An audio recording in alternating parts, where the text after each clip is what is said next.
भगवान देवाधिदेव महादेव से अपने मन की बात बड़े भाव के साथ दिल से हृदय से प्रार्थना करिए। जहाँ जगह मिले वहाँ बैठो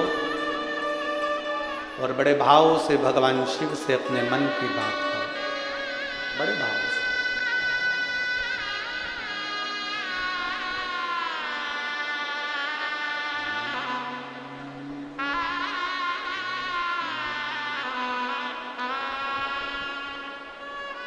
जहाँ जगह मिले वहाँ बैठकर बड़े भाव के साथ में बोलिए। श्री शिवाय नमस्तुभ्यं। श्री शिवाय नमस्तुभ्यं। श्री शिवाय नमस्तुभ्यं। श्री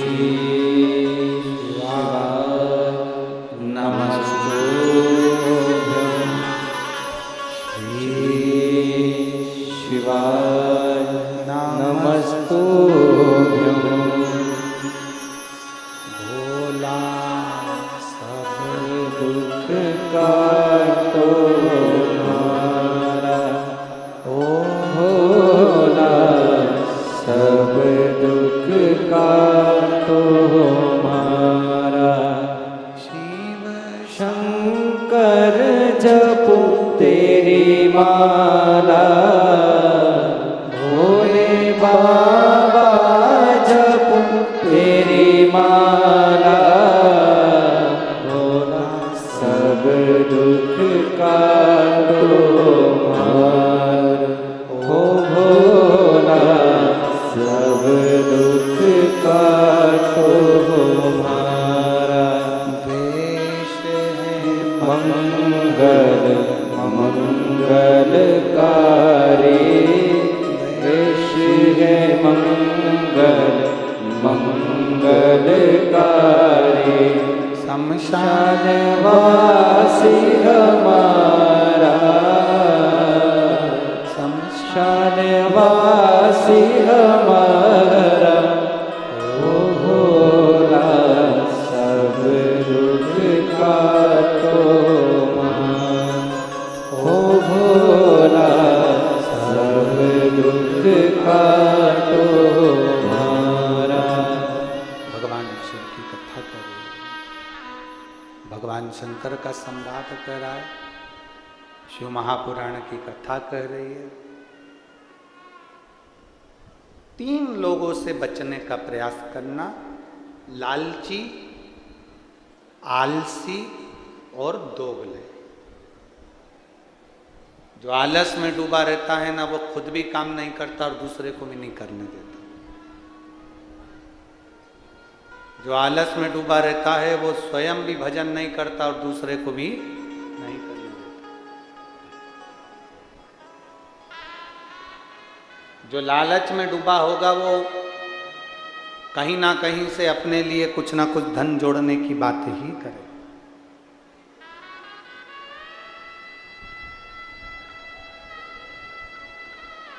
और कितना भी धन मिल जाए, कितना। शिव महापुराण की कथा कहती है, जो धन हमें मिला है वो धन भी अगर सही मार्ग का हो, सतमार्ग का हो और श्रेष्ठ हो तो हमारा जीवन सही चल सकता है।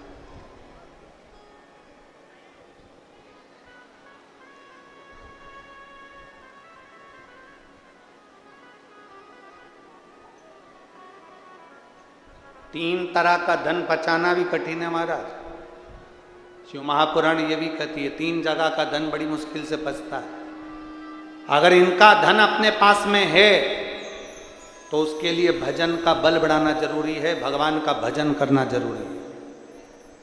3 जगह का धन बचाना बड़ा कठिन काम है और उसका भजन बढ़ाना पड़ता है। 3 जगह का धन, पहला नानी का धन, दूसरा बेईमानी का धन और तीसरा जजमानी का धन। बड़ी कठिनाई से पचता है, धीरे धीरे पचाना पड़ता है। और इसको अगर पचाना है तो थोड़ा भजन का बल बढ़ाना पड़ेगा। कभी ये मत सोचना कि नाना नानी के घर पर गए तो इनकी पूरी प्रॉपर्टी हमको मिल जाए। वो मिल तो जाती है पर पचाना भारी पड़ जाता है। इसलिए प्रयास करना, भोलेनाथ जी से कहना हमें हमारे भाग्य का देना, हमें दूसरे के भाग्य का नहीं चाहिए। थोड़ा स्लो। हमें हमारे भाग्य का दो, भोलेनाथ जी से कहा हमें दूसरे के भाग्य का नहीं चाहिए। नानी का धन, बेईमानी का धन और जजमानी का धन। कोई ये सोच ले कि मैं जजमान के घर पर गया हूं और मुझे बहुत सारा धन मिल जाए। धन तो मिल जाएगा पर महाराज इतना याद रखना कि भजन के बल को बढ़ाना पड़ेगा, गायत्री को बढ़ाना पड़ेगा।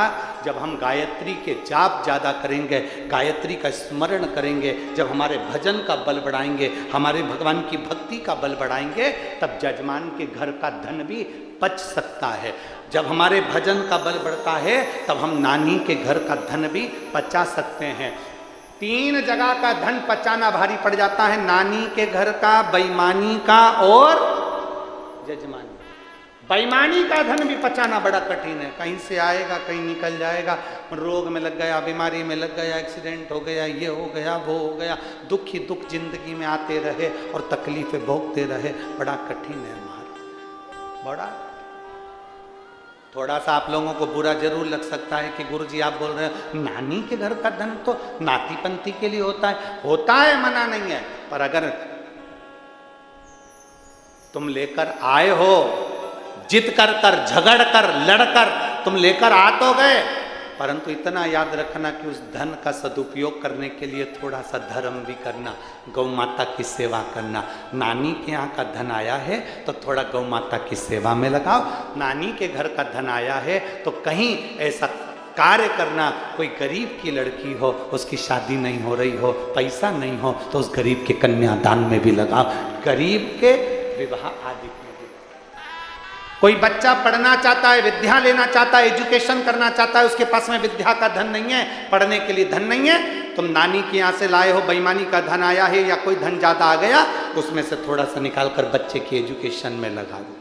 हम ये नहीं कहेंगे कि तुम कहीं ले जाकर इधर उधर, तुम तो उस बच्चे की एजुकेशन में लगाओ, पढ़ाओ, विद्याध्ययन कराओ, प्रयास करो।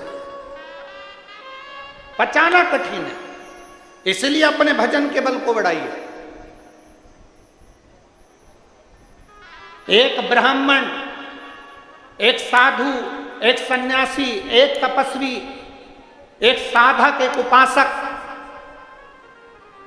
अगर किसी के घर का भोजन भी कर कर आते हैं तो उनको गायत्री का बल बढ़ाना पड़ता है। अगर भोजन कर कर आए हैं ना तो फिर उनको भगवान का भजन का बल बढ़ाना पड़ेगा, गायत्री बढ़ाना पड़ेगी, तब जाकर हम जिसके यहाँ का खा कर आए हैं उसका पच पाए।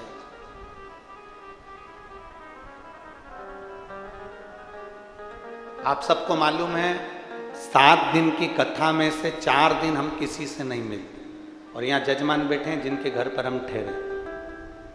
यजमान पत्नी भी बैठी हुई, इनसे पूछो, प्रकाश नंद किशोर जी से, उनकी धर्म पत्नी जी बैठी हुई हैं, लता जी उनसे पूछिए, या फिर श्री ओम प्रकाश जी बैठे हैं उनसे पूछिए, या उनकी धर्म पत्नी बैठी हैं सीमा जी, उनसे पूछिए क्या गुरु जी इनसे मिले। आज 3 दिन हो गए, आपसे हमारा कोई मिलना जुलना नहीं। इनके घर के बच्चों से भी पूछ लो क्या गुरु जी नीचे उतर कर आए, किसी से बात करी, मिलना हुआ? नहीं। हमारे ठाकुर जी की सेवा, हमारा जो शिवलिंग है उसकी आराधना, हमारे शालिग्राम भगवान है उसकी पूजन, और अपना पाठ और आराधना, अपना भजन का बल बढ़ाओ। क्योंकि जिनके यहाँ पर ठहरे हैं, अगर हम उनका भोजन कर रहे हैं तो अपने भजन का बल बढ़ेगा, तो जिनके यहाँ पर ठहरे हैं मेरा भोलेनाथ उनकी भी कृपा करता हुआ आगे अग्रण्यता। भजन के बल को बढ़ा।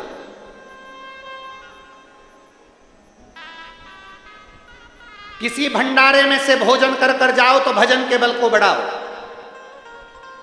शिव महापुराण में आए हो, भंडारे का अगर भोजन कर रहे हो तो भजन का बल बढ़ाना। अपने घर जाना, जाने के बाद में शंकर जी को एक लोटा जल चढ़ाना प्रारंभ करना, श्री शिवाय नमस्तुभ्यम बोलना प्रारंभ करना, क्योंकि हमने अन्न खाया है तो अपने भजन के बल को बढ़ाएंगे हम, अपने भजन के बल को बढ़ाएंगे। कैसा भी करो, कैसा भी करो, पर करो। बहुत कठिन में पछता है हम, बहुत। शिव महापुराण की कथा कर रही है, भगवान शंकर का चरित्र कर रहा है। शिव महापुराण की कथा कर रही है। भगवान देवादिदेव महादेव ने समझाने का प्रयास किया ब्रह्मा जी को, देवादिदेव महादेव ने समझाने का प्रयास किया था देवऋषि नारद को। नारद जी से भी भगवान शंकर ने कह दिया था, नारद तुमने कामदेव पर विजय प्राप्त कर ली, पर इतना याद रखना ये किसी के पास जाकर मत बोलना कि तुमने कामदेव पर विजय प्राप्त कर ली। पर नारद जी नहीं माने, अपने अहम में डूबे थे देवऋषि नारद। अपनी गुणवत्ता दिखाने के लिए भगवान नारायण के पास पहुंचे, और देवऋषि नारद ने भगवान नारायण के पास जाकर कहा, जिसको शंकर भगवान नहीं जीत पाए, जिस कामदेव पर शंकर भगवान विजय प्राप्त नहीं कर पाए, उस कामदेव पर विजय मैंने प्राप्त करी है। भगवान विष्णु के नेत्र से जल बह गया। जिस शंकर की आराधना मैं करता हूं, उस शंकर की निंदा आज देवऋषि नारद के मुख से सुन रहा हूं। शिव महापुराण की कथा कहती है, शंकर की निंदा करने वाला और शंकर की निंदा सुनने वाला, इन दोनों को पशु की योनि मिलती है, इन दोनों का पशु का मुख मिलता है। और हुआ, देवऋषि नारद जी ने भगवान शंकर जी की निंदा कर दी थी, इसलिए बंदर का मुंह लगा था, और भगवान नारायण ने शंकर जी की निंदा सुन ली थी, इसलिए घोड़े का मुंह लगा था। हयग्रीव अवतार हो, कोई निंदा कर रहा है शंकर जी की। और एक और बात अपने भीतर उतार कर रखना, शिव खुद की निंदा सहन कर लेते हैं, शंकर खुद का अपमान सहन कर लेते हैं, पर शंकर अपने भक्त का अपमान कभी सहन नहीं कर पाते हैं। उसका जवाब तो मेरा देवादिदेव महादेव देता जरूर है, थोड़ा देरी से देता है, पर देता जरूर है। शिव खुद के अपमान का जवाब भले ना देंगे, शंकर अपना अपमान सहन कर लेंगे। शिव अपना अपमान सहन कर सकते हैं, पर अपने भक्त का अपमान सहन नहीं कर सकते। उसका जवाब देवादिदेव महादेव देता है। समय आता है, समय की प्रतीक्षा करना चाहिए। इसलिए बार बार कहते हैं, मत बुरे कर्म कर बंदे वरना पछताएगा, भगवान की आंखों से तू बच नहीं पाएगा, तू बच नहीं पाएगा। अरे ओ अज्ञानी मत करना रानी, तेरे कर्म का फल भी तू ही पाएगा, जैसा किया तूने तेरे आगे आएगा। मत बुरे कर्म कर बंदे वरना पछताएगा, भगवान की आंखों से तो बच नहीं पाएगा, तू बच नहीं पाएगा। प्रयास करिए। देवऋषि नारद को समझाया, नारद तुमने कामदेव पर विजय प्राप्त करी, पर यह बात मत बोलना। नारद मानने को कहाँ तैयार, उन्होंने जाकर बोल दिया भगवान विष्णु को कि शंकर भगवान कामदेव को नहीं जीत पाए थे, मैंने जीता। शंकर भगवान में इतना बल नहीं था जितना बल मुझ में था।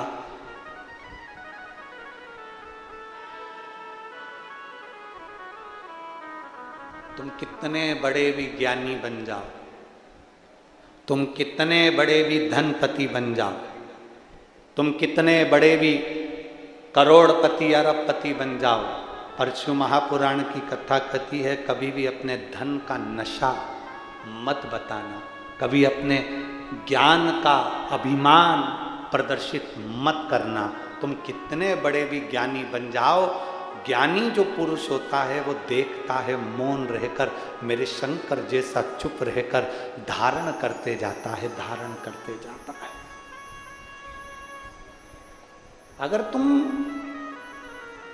बहुत ज्ञानी हो और अपने ज्ञान का दिखावा कर रहे हो तो तुम ये केवल आडंबर कर रहे हो, केवल आडंबर। तुम ज्ञानी हो, तुम में बहुत ज्ञान है, और तुम अगर उस ज्ञान का दिखावा कर रहे हो तो आडंबर कर रहे हो। दिखाना किसको चाहते हो, किसको बताना चाहते हो? तुम शंकर भगवान के बहुत बड़े भगत हो, तुम शिव जी को एक लोटा जल चढ़ाते हो, तुम शंकर जी के मंदिर जाते हो, तुम शंकर भगवान की आराधना करते हो, तुम श्री शिवाय नमस्तुभ्यम का जाप करते हो। मेरा निवेदन है जीजियों, मेरे जीजाओ, निवेदन है आपसे, कभी इसका आडंबर मत करना कि मैं 1 महीने से मंदिर जा रही हूँ, कि मैं 4 महीने से जा रही हूँ, कि मैं 6 महीने से जा रही हूँ। बाबा भोलेनाथ जी को धन्यवाद देना कि तूने मेरा शरीर अच्छा रखा है, इसलिए तेरे दरवाजे पर आ रही है।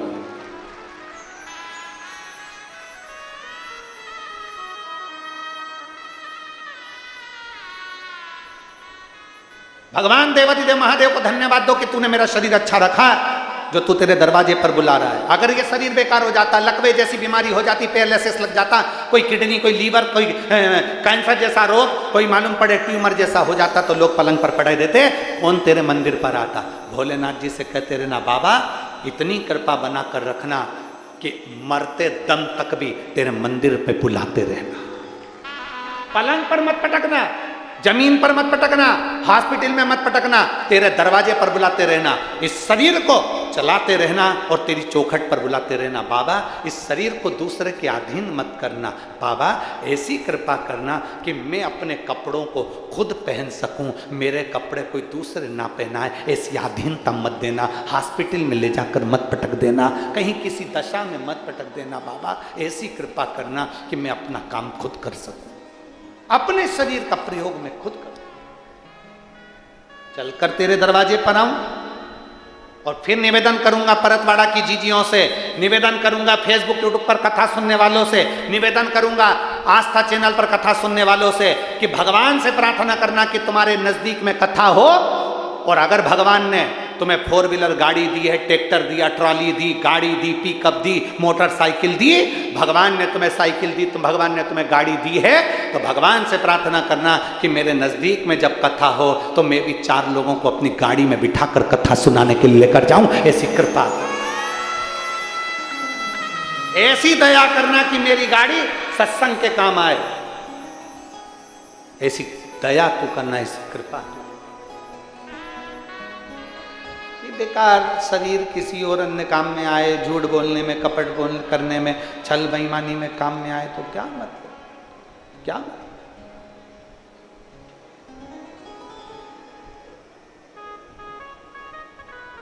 शिव की भक्ति में मन लग जाए, शिव की आराधना। और किस्मत वाले हो, परतवाड़ा वालों, अभी कथा 6 तारीख से चालू हुई है, सुबह 9:30 बजे से 12:30 बजे तक चलती है, 12 तारीख को विराम हो जाएगी। आज कौन सी तारीख हो गई?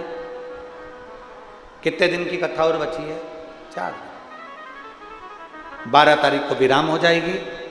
16 तारीख से कुरुद छत्तीसगढ़ में शिव महापुराण की कथा दोपहर में 2 बजे से 5 बजे तक प्रारंभ हो जाएगी। ये 12 तारीख को विराम होगी और 16 मई से छत्तीसगढ़ कुरुद में कथा प्रारंभ हो जाएगी दोपहर 2 बजे से 5 बजे। उस कथा का नाम हमने दिया गौरी शंकर शिवपुराण।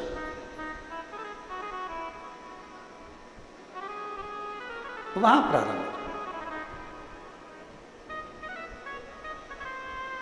मिले मौका अपने नजदीक में, भगवान से कहना ये शरीर ऐसा बनाकर रखना तेरी कथा में पहुंचता है। एक पत्र थोड़ा लंबा ज्यादा है पर अच्छा है। योगिता शिवलाल सोजारे, मुकाम बागडोह, शहनूर, पोस्ट पत्थरोट, तहसील अचलपुर, जिला अमरावती। कहीं बैठी हो तो हाथ हिला सकती हैं, अगर कहीं बैठी हो तो हाथ हिला सकती हैं। योगिता शिवलाल सोजारे, मुकाम बागडोह, शहानूर, पत्थरोट, तहसील अचलपुर, जिला अमरावती। मेरा मोबाइल नंबर ये है। कहीं बैठी हैं? अच्छा दिख गए हो। श्री शिवाय नमस्ते। आ जाओ, एक बेलपत्र ले जाना, आ जाइए।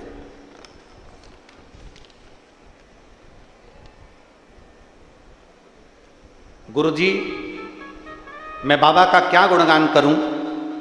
मेरा शरीर बीमारियों से घिरा हुआ था चारों तरफ से, नौकरी भी नहीं और शादी भी नहीं हो रही थी। मैं आपकी कथा 2022 से सुन रही हूँ। मुझे थायराइड की गठान भी है।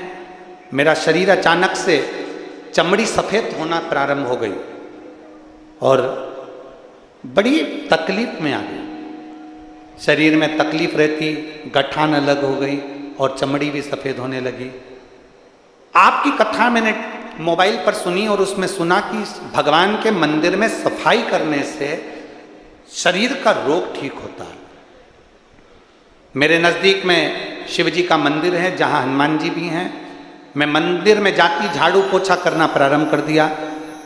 अब मंदिर में झाड़ू पोछा करना प्रारंभ कर दिया तो धीरे धीरे मेरे शरीर का जो थायराइड की गठान थी वो भी गल गई और मेरा चमड़ी अपने असली रंग में आना प्रारंभ हो गई। गुरुदेव, पर वहाँ के किसी लोगों ने मंदिर के पंडित जी से कह दिया कि यहाँ पर एक महिला आती है और झाड़ू पोछा करती है, तो पंडित जी ने ताला लगा दिया और चाबी खुद रख ली। अब मुझे झाड़ू नहीं लगाने देते, पोछा नहीं लगाने देते। तब मैंने पंडित जी से निवेदन करा, पंडित जी, मैंने सियोर वाले महाराज की कथा सुनी है, वो कहते हैं कि मंदिर में झाड़ू पोछा करने से, सफाई करने से शरीर का रोग समाप्त होता है।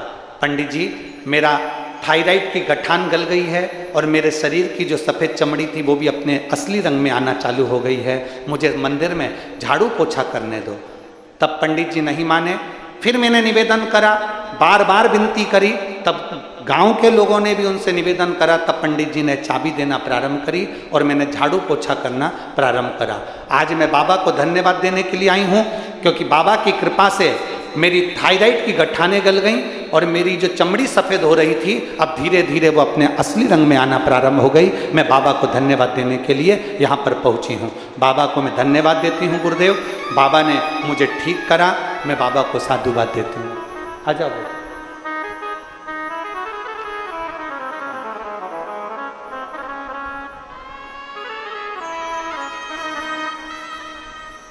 ठीक है बेटा,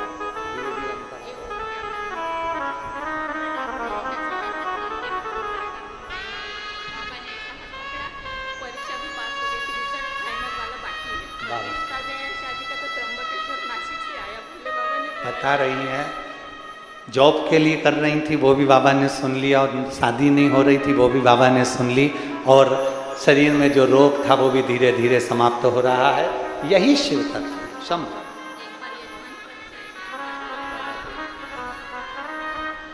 अब निवेदन कर रही है, अब बस बाबा से प्रार्थना है मैं भी एक बार कथा करवा लूं। बाबा कराए। शंभु शंभु।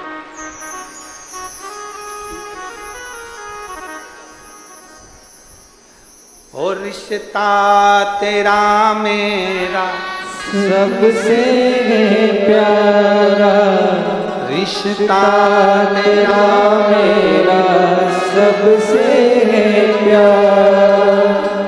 तू मेरा बाबा, मैं हूँ तेरा दादा, मैं हूँ तेरा दादा। तू मेरा बाबा, मैं हूँ तेरा दादा, मैं हूँ तेरा दादा। शिव आराधना जिसने दिल से करी, थोड़ा ये फाइल थोड़ी मोटी हो सकती है, इसको कम करने में समय लग सकता है, दुख बड़ा हो सकता है, पर मेरे बाबा धीरे धीरे उस दुख को काटते जरूर हैं, ये निश्चित है। थोड़ा समय लग सकता है, थोड़ा समय लगेगा।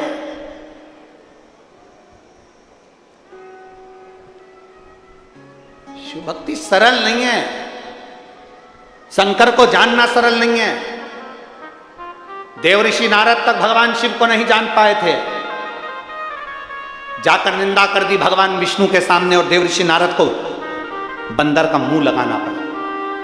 भगवान नारायण ने निंदा सुन ली तो घोड़े का मुंह लगाना पड़ा। हयग्रीव अवतार हो गए। रामचरितमानस में आता है नारद जी को बंदर का मुंह लगा था, केवल निंदा। कुछ भी कह देना, कुछ भी बोल देना सरल है, पर उसका भोग भोगना बहुत कठिन है। भोगना कठिन। अभी हमने कथा में कहा था कि 3 लोगों से बचना, लालची, आलसी और दोगला। दोगलाई करने वालों से भी बचने का प्रयास करना कि कोई तुमको, वो कहते हैं ना कि एक बात बोले बुरी तो नहीं लगेगी, अरे जम के तो बोलो, पक्का बोल दे।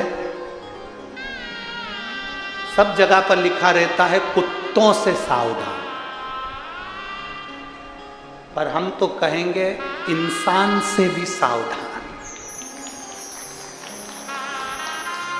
कुत्ता तो मालूम है कि काटेगा, इसलिए सावधान हो जाओ, पर कोई तुमसे गले लगकर कब छुरा घोंप कर जाएगा मालूम नहीं पड़ पाएगा।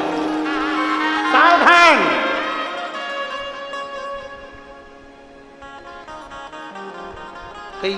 कई लोग आते हैं कथा के अंदर, भक्त आते हैं, भजन करने वाले आते हैं तो चोटते भी आते हैं। यहाँ तो कुत्ता चैन नहीं चुरा ला, तुम्हारे पास में ना जाने कौन बैठा होगा, बैठी होगी, और इतनी धीरे से सफाई करेगी। इसलिए सावधान इंडिया, इसलिए सावधान। दीवार पर लिखा रहता है कुत्तों से सावधान, और हम सावधान हो जाते हैं क्योंकि कुत्ता मालूम है काट खाएगा। पर इंसान से भी सावधान रहने का प्रयास करना कि ये कब तुम्हारे साथ रहते रहते कब छल कर कर तुम्हें छुरा घोंप कर चले जाएगा मालूम नहीं पड़ पाएगा। सावधान रहिए, सावधान।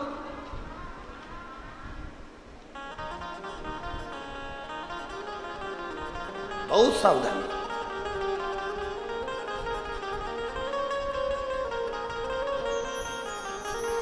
सबसे ज्यादा पहचान होती है मनुष्य की वाणी से, मनुष्य की पहचान होती है। मानव की पहचान मानव की वाणी से होती है। वो मानव की वाणी से पहचाना जाता है कि मानव कैसा होगा।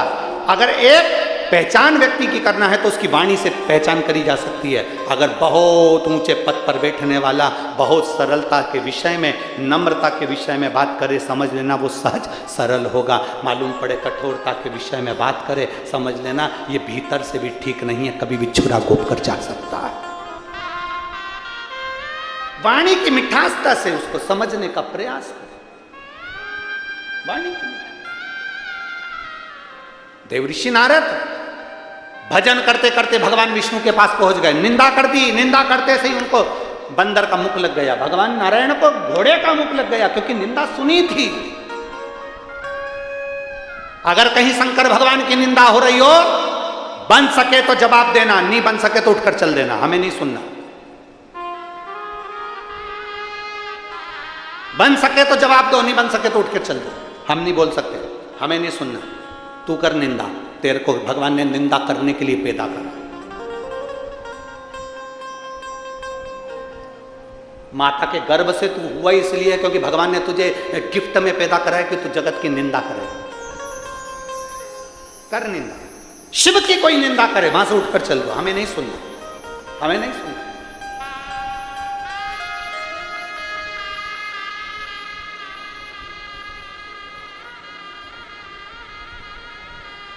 हमसे कई लोग कह देते हैं तुम्हारे शंकर भगवान भांग धतूरा धारण करते हैं। हम उनसे कहते हैं तुम हमारी बात करो महादेव की नहीं।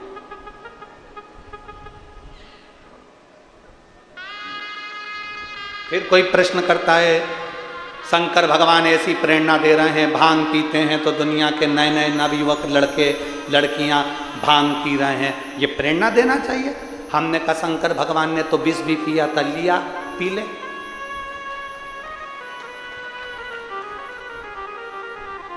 ये कोई प्रेरणा है? शिव की निंदा हम नहीं सुने, शंकर भगवान की निंदा हम नहीं सुनते, और कोई करता भी है तो मां से उठ के चल देते, हम बोलते ही नहीं। क्या बोलो, सब परम आभूषण है, मौन रहना, चुप रहो। समय आया,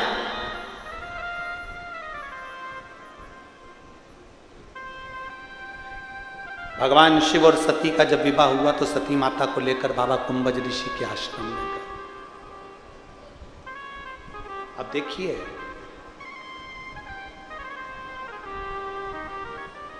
कुंभज बाबा ने कथा कही, अगस्त ऋषि ने, शंकर भगवान कथा को सुन रहे हैं और सती मैया कथा को नहीं सुन पा रहे।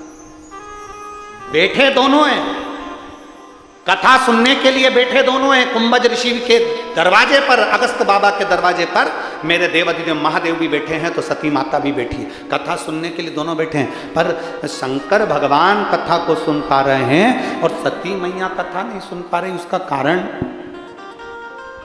उसका कारण केवल एक है, शिव जी का मन तो कथा में लगा है, पर सती का मन इसलिए नहीं लगा क्योंकि जब शिव और सती आए थे तो कुंभज ऋषि ने उठकर प्रणाम कर लिया था।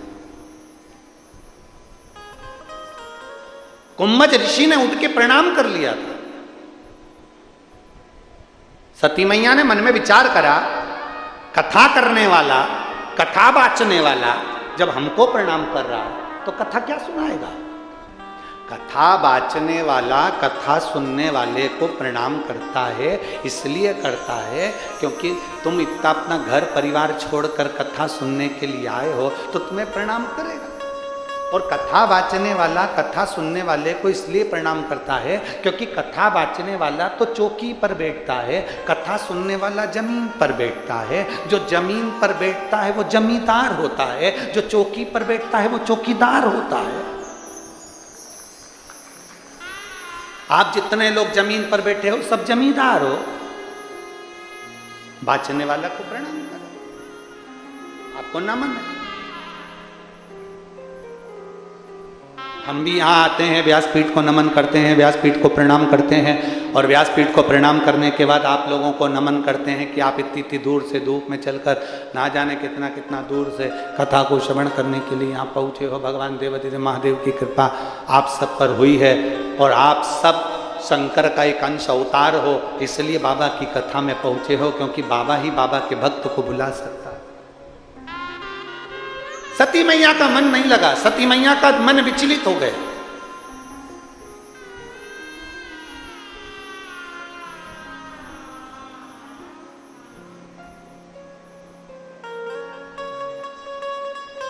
सती मैया का मन विचलित हो गया। चले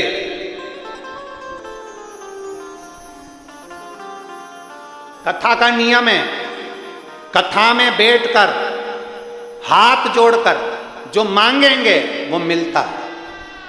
सती मैया कथा में बैठी थी और उसने हाथ जोड़कर मांग लिया, मेरे पति भी कहाँ मुझे लेकर आए। शादी होने के बाद तो लोग घूमने के लिए दूसरी जगह जाते हैं, ये मुझे कथा सुनाने लाए। कितने सारे अरमान धर्म पत्नी के रहते हैं और वो कितनी सोच कर आती है, हम शादी के बाद में गोवा घूमने जाएंगे, हम शादी के बाद में ये द्वीप वो द्वीप घूमने जाएंगे, और मालूम पड़े शादी के बाद पत्नी घर पे और पति कह दे कि मेरे 25 दोस्त आ रहे हैं और तुझे खाना बनाना है, खाना बनाने वाली नहीं आएगी, तो पत्नी के दिल के अरमा आंसुओं में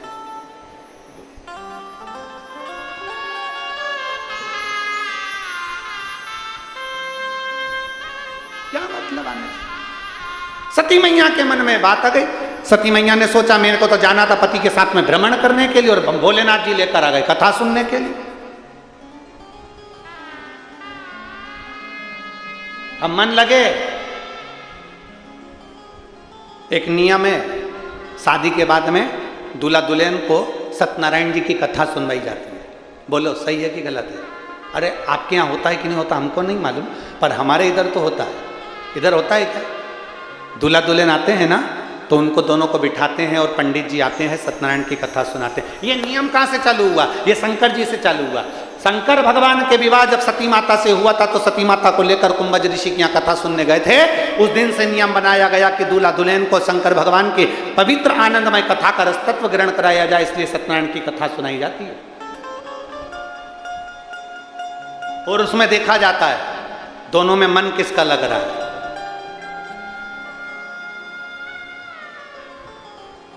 अब पत्नी तो इतना सारा घूंघट डाल के बैठती है, पंडित जी इति श्री रेवा खंडे प्रथम अध्याय,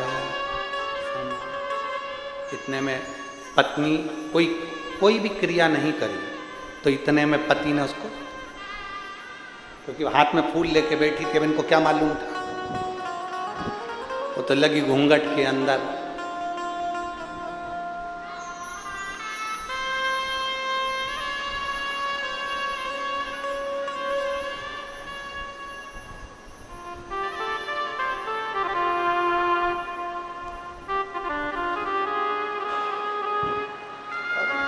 लगी घूंघट के अंदर। इति श्री रेवा खंडे द्वितीय अध्याय। पत्नी पति से बोली कितने हैं? पति बोला 5।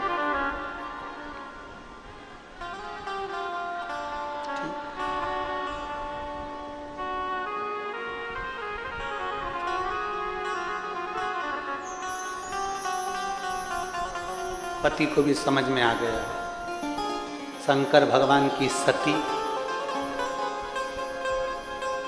और मेरी श्रीमती, ऐसा लग रहा है दोनों एक जैसी है। इसका मन भी नहीं लग रहा,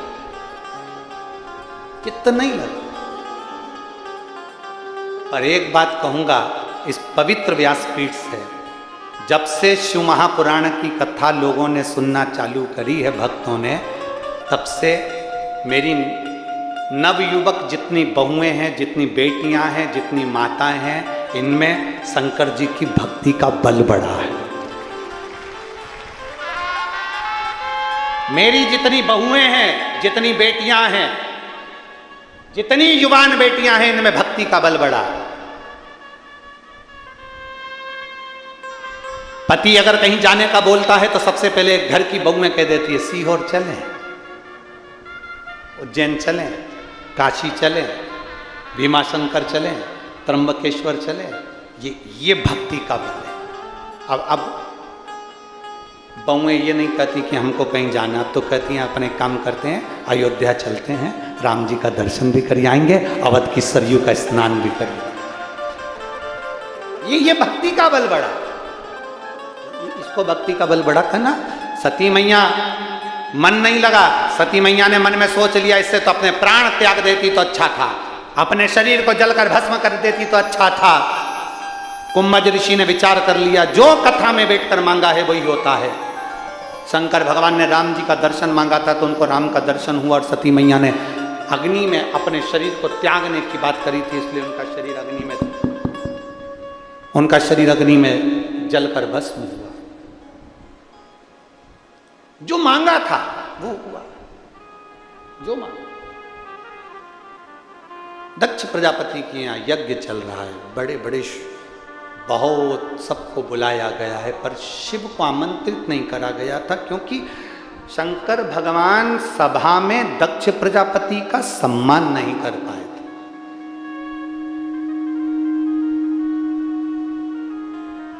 अपने ससुर को इज्जत नहीं दे पाए थे, और ऐसा नहीं है कि इज्जत नहीं दे पाए, देख नहीं पाए थे, बैठे थे। सब उठ के खड़े हुए थे, शंकर भगवान तो मस्ती थे, बैठे थे। पर लोगों की भी आदत है ना, इतने सारे लोग जयराम जी के कर रहे, हर हर महादेव कर रहे, हाथ हिला रहे, इतने सारे लोग प्रणाम कर रहे, इनको वो नहीं दिख रहा, जो प्रणाम नहीं कर रहा ना वो नजर आ जाता। अहंकारी जो व्यक्ति होता है ना, उसको ये सबसे पहले वो ये देखता है कि मुझे किसने प्रणाम करा और किसने नहीं करा। अभिमान जिसके भीतर हो। दक्ष प्रजापति को लग गया, यहाँ की आवाज बढ़ाओ रिटर्न वाली, दक्ष प्रजापति को लग गया,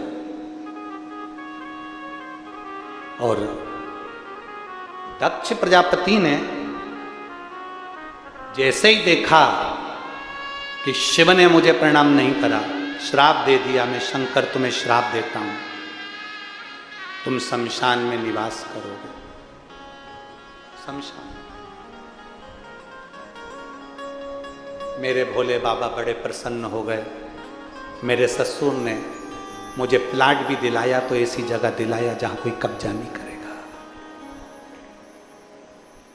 शमशान में मेरा निवास होगा। जो मौन है शमशान, जहां शिव का निवास है, शंकर मौन होकर बैठे रहते हैं। दुनिया का व्यक्ति कहीं पर भी भटके पर अंतिम विश्राम तो शंकर की गोद में ही मिलता है, शिव की गोद।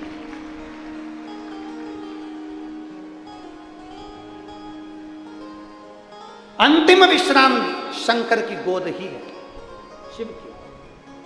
इसलिए काशी को महाशमशान भी कहा जाता है, महाशमशान।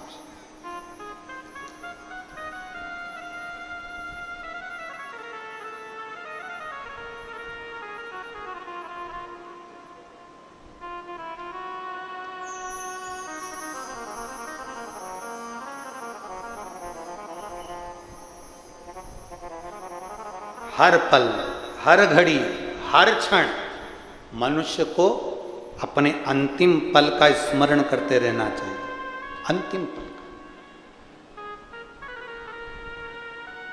अंतिम विश्राम है भगवान शंकर का द्वार। और फिर निवेदन करेंगे, जहां जितनी माताएं बैठी हैं, जितने लोग टीवी पर सुन रहे हैं, उनसे फिर निवेदन करेंगे, शंकर के मंदिर में जाना, जल चढ़ाना, किसी से कुछ बोलो चाहे मत बोलो, पर इतना जरूर करना कि थोड़ी देर, 2 क्षण, कहीं जहां पर कोई ना बैठा हो वहां तुम बैठकर 2 क्षण श्री शिवाय नमस्तुभ्यम, श्री शिवाय नमस्तुभ्यम जपो और अपने दिल की बात बाबा से कहो, अपने मन की बात बाबा से कहो। एक लड़की बैठी है, बच्ची, रक्षा मनोज तिवारी, परतवाड़ा की रहने वाली है। मेरा मोबाइल नंबर ये है। मैं 19 साल की हूं। कहीं बैठी हो? रक्षा मनोज तिवारी, कहीं बैठी हो तो हाथ हिला सकती हैं। आप ही है बेटा? श्री शिवाय नमस्तुभ्यम। आ जाओ, एक बेलपत्र ले जाना, आ जाओ। गुरुदेव, 31 जनवरी 2023 को मेरी आंखों की रोशनी चली गई थी। गुरुदेव, जब हॉस्पिटल में डॉक्टर को दिखाया तो डॉक्टर ने कहा कि तुम्हारी आंख में, जब आंखों में दर्द हुआ और आंखों में दर्द हुआ तो डॉक्टर को दिखाया, दिखाने पर मालूम पड़ा, हम जब डॉक्टर को दिखाए तो डॉक्टर ने कहा तुम्हारे आंख में क्लॉटिंग जम गई है, जिसके कारणवश तुम्हारी आंखों की रोशनी में जो रेटिना है वहां दाग पड़ गया है, उसके कारणवश तुम्हारी आंखों की रोशनी चली गई है। धीरे धीरे वो दाग बढ़ता रहा, आंखों की रोशनी कम होती चली गई। गुरुदेव,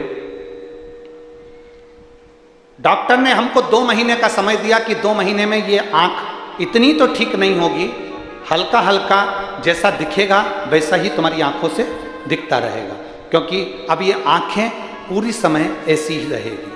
जब हमने सुना बड़ा दुख हुआ, क्योंकि हम पढ़ाई भी कर रहे थे। तभी हमने शंकर जी के मंदिर में जाना प्रारंभ करा और शंकर भगवान को 1 लोटा जल चढ़ाते, मंदिर में ही उस जल को अपने आंखों पर लगा लेते, मंदिर में ही उस जल को अपनी आंखों पर लगा लेते और सीहोर का रुद्राक्ष लिया, उस रुद्राक्ष का जल हम पीना प्रारंभ करें। हम बाबा का धन्यवाद देने के लिए आए हैं। गुरुदेव,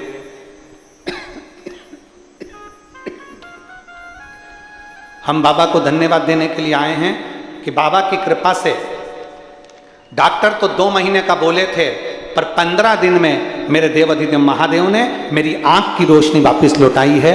मैं बाबा को धन्यवाद देने के लिए आया। आ जाओ, शिव कृपा। शंभु ओघड़ी, अब ठीक है?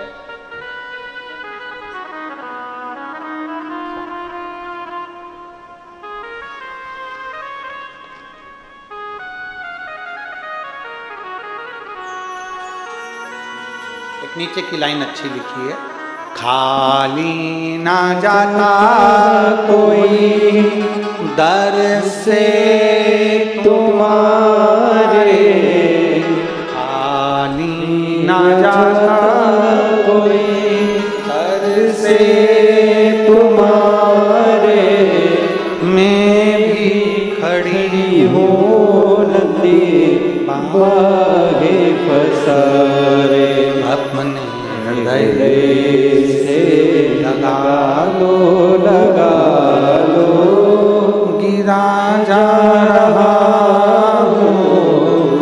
उठा लो, उठा लो भोले अपने दर से अब तो ना टालो, गिरी जा रही हो उठा लो, उठा लो। देव अधिदेव महादेव शमशान का निवास कर रहे हैं। समय बीता, सती मैया जलकर भस्म हुई। क्रोध में देवाधिदेव महादेव ने केश तोड़कर बाहर फेंका, वीरभद्र की उत्पत्ति हुई। रुद्रगण को भेज दिया, जाओ पूरी यज्ञशाला विध्वंस कर दो। जब क्रोध आता है, जब क्रोध चढ़ता है, तब केवल सामने वाला व्यक्ति ही बर्बाद नहीं होता, पूरा घर बर्बाद हो जाता है। इसलिए कल कथा में कहा था, आप लोगों से निवेदन किया था कल कथा में कि बेडरूम होता है, ड्राइंग रूम होता है, वॉशरूम होता है, तो कंट्रोल रूम भी होना चाहिए जिसमें अपन क्रोध पर कंट्रोल कर सकें।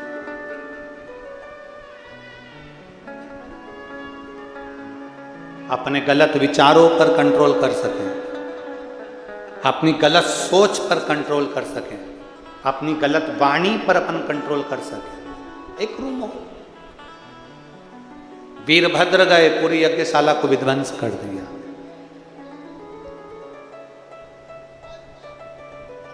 दक्ष प्रजापति का शीश कटा अग्नि में जाकर गिर गया।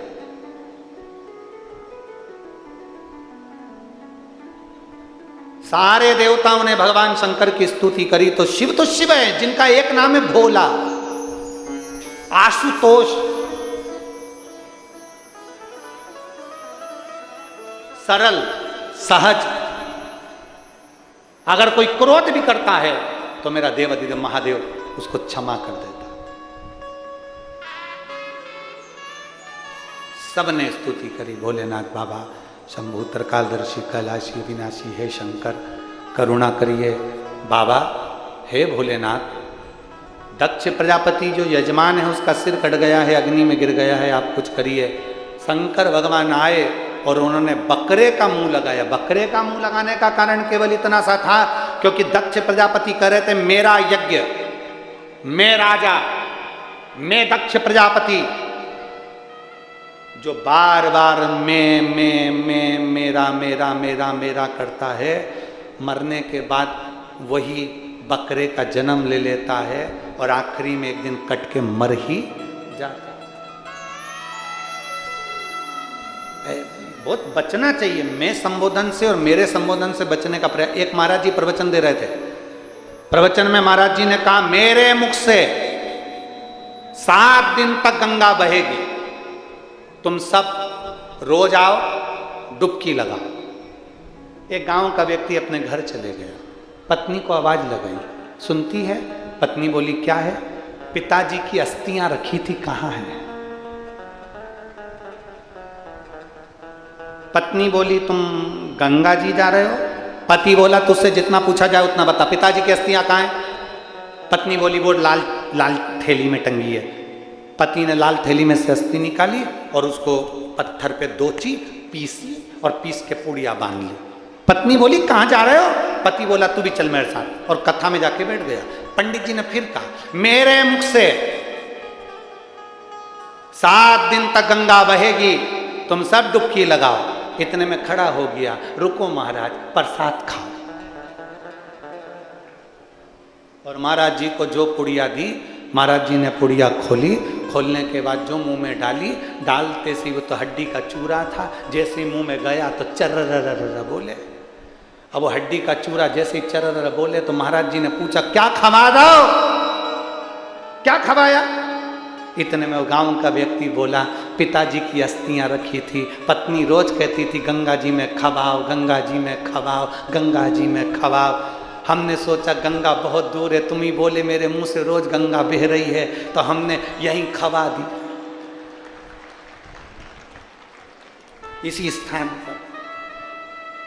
प्रयास करो, मैं, मेरा, ये संबोधन ये ठीक नहीं है। इन संबोधनों से बचने का प्रयास करिएगा। इन संबोधनों से बचने का प्रयास करो।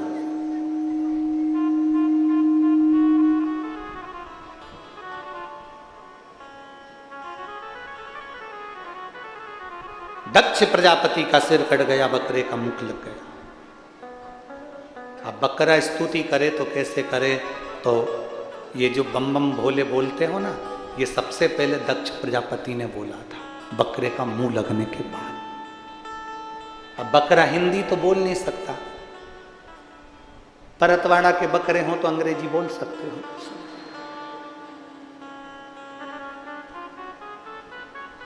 अब बकरा ना तो हिंदी बोलेगा ना अंग्रेजी बोलेगा।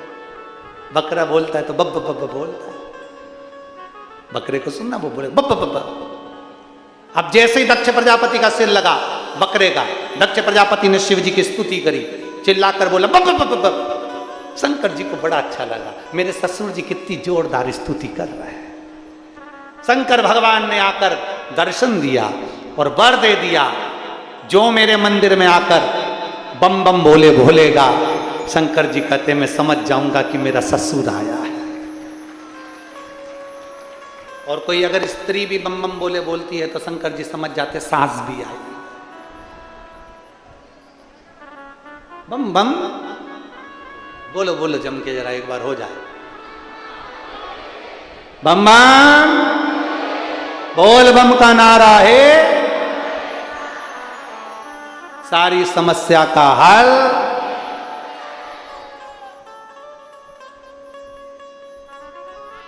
कोई लेट बनता है, कोई जल्दी बनता है, शंकर को जल चढ़ाने वाला एक दिन सेठ जरूर बनेगा।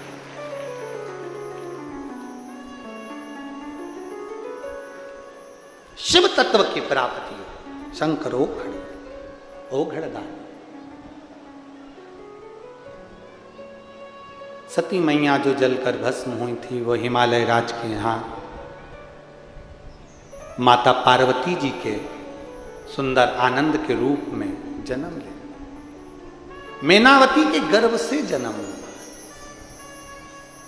मैना, धन्या और कला। हमने पहले भी कथाओं में कहा है पितरों की 3 बेटियां हैं। हम पहले भी कथा में आपको बता चुके। सुनिए ना कथा आप लोगों ने, जम के बोलो, सुनिए ना। पितरों की 3 बेटियां, मैना, धन्या और कला।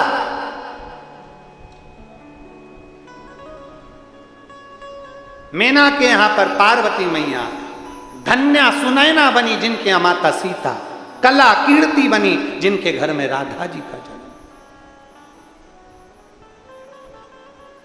3 देवियां प्रकट हुई और ये तीनों देवियां जगत के कल्याण के लिए प्रकट हुई है। जगत कल्याण।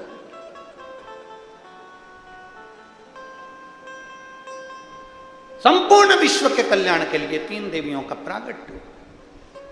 पितरों की 3 बेटियां मैना, धन्या, कला के यहां 3 देवियों का प्रागट्य होना। मैनावती की यहां माता पार्वती जी का प्रागट्य होना और पार्वती जी को देखकर जन्म के समय पर देवऋषि नारद का आगमन होना। श्रीमन नारायण, श्रीमन नारायण, नारायण श्रीमन नारायण, नारायण श्रीमन नारायण। सब बोलिए नारायण श्रीमन नारायण श्रीमन नारायण, नारायण श्रीमन नारायण, नारायण श्रीमन नारायण। दोनों हाथों से बैठे बैठे अपनी जगह पर बड़े प्रेम से श्रीमन नारायण, नारायण श्रीमन नारायण, नारायण श्रीमन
से भगवान शिव से अपने मन की बात भाव के साथ दोनों हाथ से बाबा को नमन करते हुए श्री शिवाय नमस्तुभ्यं श्री शिवाय नमस्तुभ्यं श्री शिवाय नमस्तुभ्यं श्री शिवाय नमस्तुभ्यं श्री शिवाय नमस्तुभ्यं भोला सब दुख काटो हमारा हो भोला सब दुख काटो हमारा शिव शंकर जप तेरी माला भोले बाबा जप तेरी माला भोला सब दुख काटो ओ भोला सब दुख काटो वेश मंगलकारी शिव मंगल मंगलकारी शमशान वासी हमारा शमशान वासी हमारा ओ भोला सब दुख काटो ओ भोला सब दुख काटो हमारा। देवर्षि नारद ने पार्वती जी का भाग्य बताया। भाग्य बताया, मैनावती ने कह दिया मैं अपनी बेटी की शादी नहीं करूंगी। समझाया, शिव जैसा अगर पति मिले तो क्या दिक्कत। शंकर भगवान की आराधना पार्वती जी ने करी और भगवान देवाधिदेव महादेव माता पार्वती को पति के रूप में प्राप्त हुए। देखिए, शिव कौन? विश्वास। पार्वती कौन? श्रद्धा। एक स्त्री का जिस पति के साथ में एक कन्या का विवाह हो रहा है उसके प्रति उसका विश्वास होना जरूरी है। अगर भरोसा नहीं है तो वो संबंध बहुत समय तक टिकता नहीं। विश्वास मूल है। पार्वती जी ने शिव जी पर भरोसा करा। देवाधिदेव महादेव नंदी पर चढ़कर बारात लेकर पधारे हैं। जोरदार ताली बजाएं। भगवान शंकर पार्वती जी आ रहे हैं। भगवान देवाधिदेव महादेव माता पार्वती जी के साथ में पधारे। भगवान शिव जी के गले में माता पार्वती जी ने जयमाला दी है। भगवान शंकर ने पार्वती जी के गले में सुंदर जयमाला पहनाई है। जोरदार ताली बजाकर स्वागत करें भगवान देवाधिदेव महादेव के मंगल विवाह का।